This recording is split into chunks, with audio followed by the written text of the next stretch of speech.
Good afternoon. My name is Gabrielle Dutchik, and this is my colleague Jay Dean, and today we are here to discuss with you our recommended strategy for how we believe Space Inc. should handle the current cyber attack that they are under.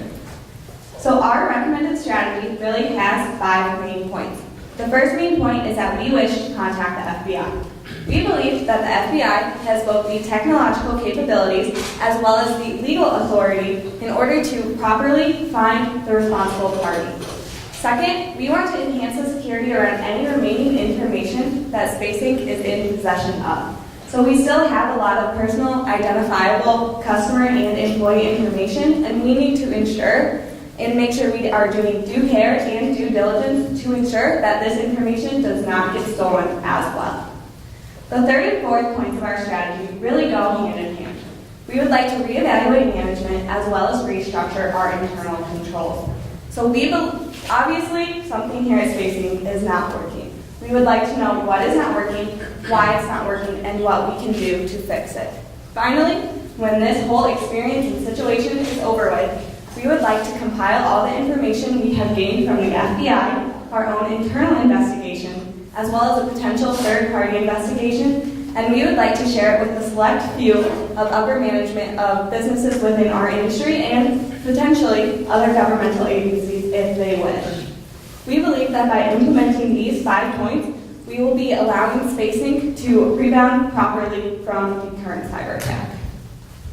Beginning with our stakeholder strategy matrix, the purpose of this diagram is to identify who our primary stakeholders are in this incident and how we can correlate them to 4 ethical pillars that Gabby and I have created for our holistic strategy in this case. It'll begin with ethical judgment with the formulation of our strategy, move into ethical character on how we actually deliver actionable items for it, then move into the evaluation stage of our strategy, which is seen through ethical motivation in our business environment, and finally go down to the granular level of why it matters the most to our customers and employers. Beginning with ethical judgment, this is how we began our formulation of our strategy. We believe from the top-down approach of ethics, Space Inc., board of directors, and executives should make decisions or thought processes that are logical and factual. Beginning with the factual, we have posed here, are hackbacks legal in the United States? Because that was considered part of one of our offensive solutions at this moment in time. But we found through the Computer Fraud and Abuse Act that it is illegal to hack a computer internationally or domestically without the authorization of the United States government. Immediately we can see if we went down that route, we would breach all legality issues and be subject to punitive measures of monetary and potential jail time for those involved, which would be us as executives and board of directors. But to challenge our rationale for thinking on a factual basis, we also created a checks and balances system by even asking the question, if hackbacks were legal, would it still be logical? The reasoning for this question is based on the new legislation that was proposed to Congress recently called the Active Cyber Defense Certainty Act, or ACDC Act, where it's actually rewriting some of the language within the Computer Fraud and Abuse Act to make it legal for people to launch hackbacks. But what we have found is that the answer to this question lies with a risk-reward assessment. The reward with this is that we would run a hackback and gain back that data in which we lost the proprietary information. But an article from Cal Poly Institute released in 2016 explains the risks associated with that. First and foremost, it is low attribution accuracy, meaning we could launch an offensive solution here where we attack an innocent party, which could lead to more international unethical issues. Second, there also is a validity issue of the data that we would recover, meaning that even if we did recover the data, there's no validation that it's not corrupt in some way, shape, or form. And finally, we add the inherited risk here that what if it happens if we lose again? Do we compromise the entire business and our stakeholders? From this, we see that the risks do outweigh the rewards, and that even if it were legal at this time, it still would not be logical. What precedent does that set for us as Space Inc. executives and board of directors? It means that our offensive solution or strategy does not include one that is a hackback. So clearly, we want to have a logical and factual precedent set here at Space Inc., but we also want to set a precedent of self-regulation and self-discipline. So by this we mean we want Space Inc. to have the courage and conviction to own up to the mistake they have made and do everything within their power as long as it is legal, ethical, and financially responsible in order to correct this mistake. So we talked about how we would contact the FBI. So within the FBI, they have a specific cyber crime division. That cyber crime division will launch a cyber action team within 48 hours of our initial call. This cyber action team will collaborate with other cybersecurity organizations, such as the Department of Defense and Homeland Security, in order to properly find and hopefully reprimand the responsible party. Secondly, we want to consider our third parties. We personally recommend that we get rid of that. We do not want to be in business with a third party that will recommend that we take illegal action in order to correct a mistake. That is just not something we want. So we would like to relieve death knell of all of their current responsibilities. However, we would also like to bring in an additional third party eventually. We are currently recommending Ernst & Young, as they are known for their audit abilities and they are currently doing great things in the cybersecurity division. However, we will be performing a request for proposal in order to look at all the viable options to make the best decision for spacing at this time. As for who will take ownership for the mistake, we want to reevaluate management. However, it's important to keep in mind that cybersecurity is not just an information technology division problem. Cybersecurity is really a consideration that the whole business needs to take into account. It starts with your employees, it starts with your upper management, it really affects everyone within the business.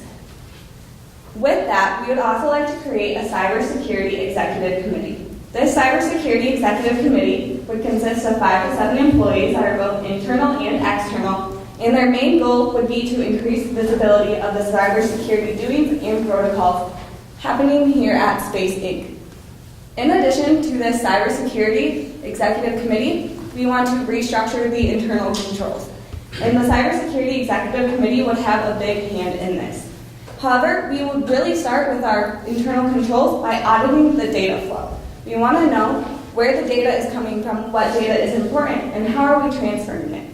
We believe that by utilizing these data flows, we will be able to pinpoint specific areas of high risk and be able to mitigate these risks.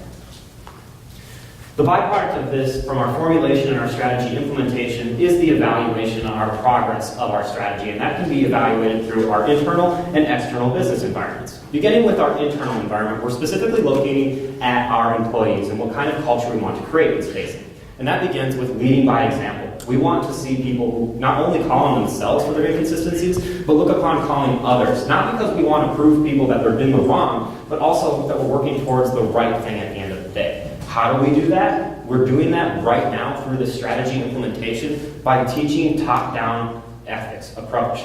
Meaning, where people look up, it is then reciprocated and vice versa. But at the apex of this diagram is our major touch point that we want both external and internal environments to take away, and that is responsibility. That's how we gauge that we are building the right reputation for Space Inc., one that is out of ownership and responsibility, not out of revenge. Our customers will see that then by taking accountability and ownership for what we lost of their proprietary information and rebuilding that based on trust.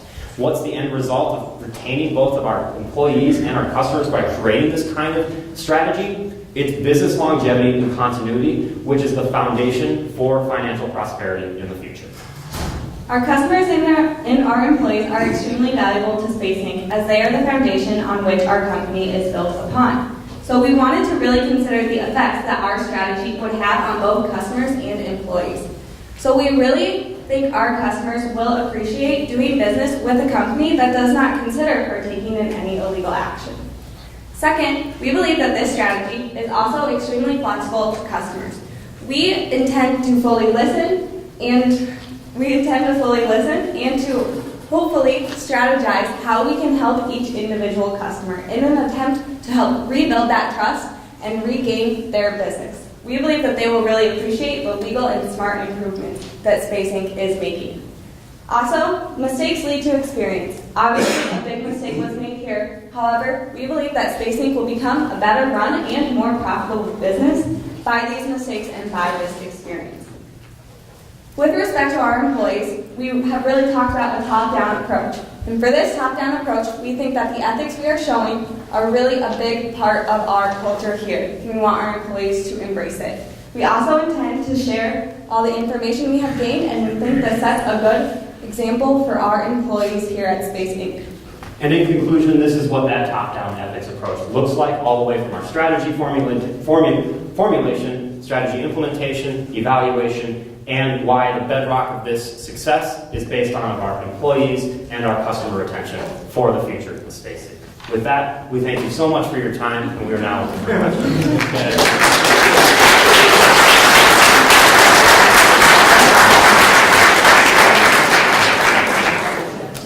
So I'm going to go ahead and hand over the microphone to Mr. Russ Johnson, who is going to ask our final question.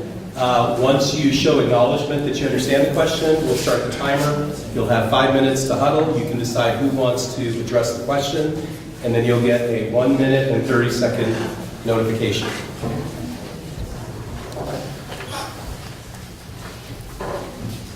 The law is still unsettled as there has not been a clear test case for hacking back yet. When cyber attacks do occur, law enforcement and state responses are often too slow to protect, prosecute, or deter cyber attackers. Under what circumstances could a hack back be ethical? You've heard the question. Are you good? Can you repeat it one more time? The law is still unsettled as there has not been a clear test case for hacking back yet. When cyber attacks do occur, law enforcement and state responses are often too slow to protect, prosecute, or deter cyber attackers. Under what circumstances could a hackback be ethical?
Thank you for your question. So, as mentioned within our presentation, and as I'm sure everyone knows at the end, they are considering an AC/DC Act. So with this act, it would allow cyber hackbacks to become legal. However, this answers our one question about if it would be legal. So if this act were to pass, then we would answer this question, yes, it would be legal to hack back. However, we would also like to look at, is it logical? And in that sense, is it also ethical? So we talked a lot about a risk/reward response. So there would definitely need to be specific circumstances. You would definitely need to be certain that you would be able to get the same information back that you lost.